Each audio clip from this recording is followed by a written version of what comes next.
we're going to go over 12 through 17. These are all point slope form.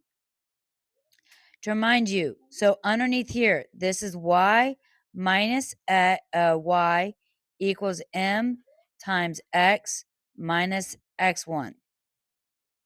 So that means our slope is 2/3. That's the value in front of the parentheses. Does everybody see that? Now, the x value is inside the parentheses. It's 4, and it needs to be plus 4 because that's -4 when it comes out of the point. This is positive 2. That's the y1 value. Since it's positive, when it comes out, it needs to be -2. Does that make sense? So again, this is y, this is x.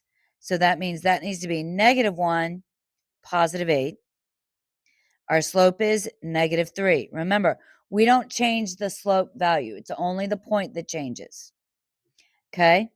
This is going to be -7, -5. This is going to be -1/5. This is going to be 4, +8, +3. That easy. Question.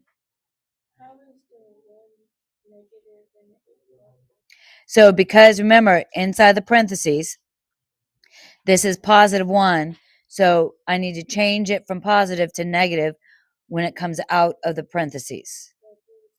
So if it was -1, it would be +1 in the point.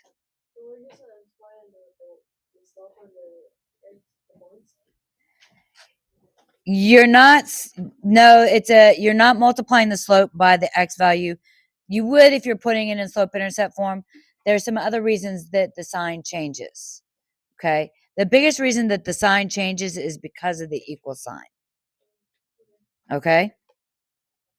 All right, 16 and 17.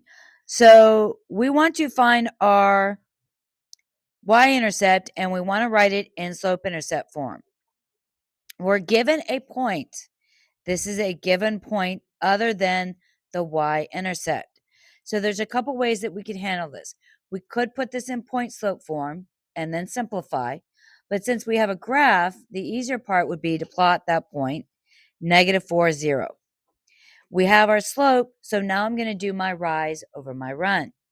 My rise here is -1. Your run is 4. So I'm going to go down 1 unit and then write 4 units. Now, I've already hit my y-intercept. To remind you, your y-intercept is when x is equal to 0. And that's that value, -1 right there. I can go ahead and graph my line because we have 2 points. And since we know our slope and we know the y-intercept, we can write our equation in slope-intercept form. So y equals our slope, -1/4 times x, and then -1 for our b value. Yes, no.